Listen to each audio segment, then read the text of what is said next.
নদীর মধ্যে ভেঙে পড়ে আছে পাকা সেতু, তার উপর দিয়ে বাঁশ ফেলে কষ্ট করে খরস্রোতা নদী পার হচ্ছেন এলাকাবাসী।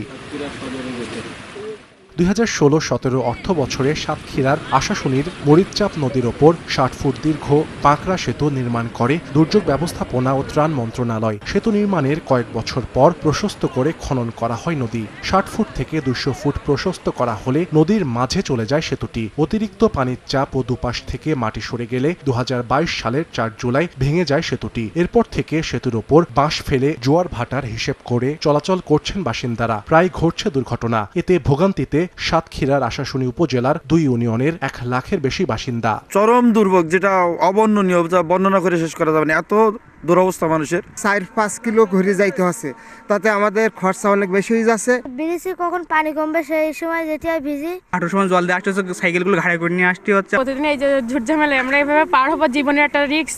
কাচ্চা নিয়ে আমরা নদীতে কি করে যাওয়া আসা করবো, আর আমরা এখানে সব গরিব গ্রুপ মানুষ। অপরিকল্পিত নির্মাণ ও নদী খননের কারণে এমন পরিস্থিতি বলে অভিযোগ এলাকাবাসীর।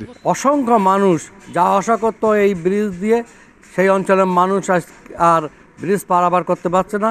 সাথে সাথে রাষ্ট্র লক্ষ লক্ষ কোটি কোটি টাকা ক্ষতিগ্রস্ত হয়েছে। দ্রুত সময়ের জন্য হাসপাতালে নিতে হবে।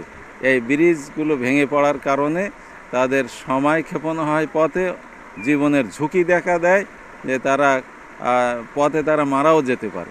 ভেঙে যাওয়া সেতু পুনর্নির্মাণ করতে হলে 200 ফুট দীর্ঘ অবকাঠামো নির্মাণ করতে হবে বলে জানান সংশ্লিষ্টরা। তবে শীঘ্রই নতুন সেতু নির্মাণের পরিকল্পনার কথা জানায় জেলা প্রশাসন। ইউনোকে বলেছি যে তারা যেন দ্রুত একটা প্রস্তাবনা পাঠায়। প্রস্তাবনা আসার পরে আমরা দ্রুত এখানে একটা ব্রিজ নির্মাণের জন্য উদ্যোগ করব। বাঁকড়া সেতু নির্মাণে ব্যয় হয় প্রায় 54,05,000 টাকা। সময় সংবাদ, সাতক্ষীরা।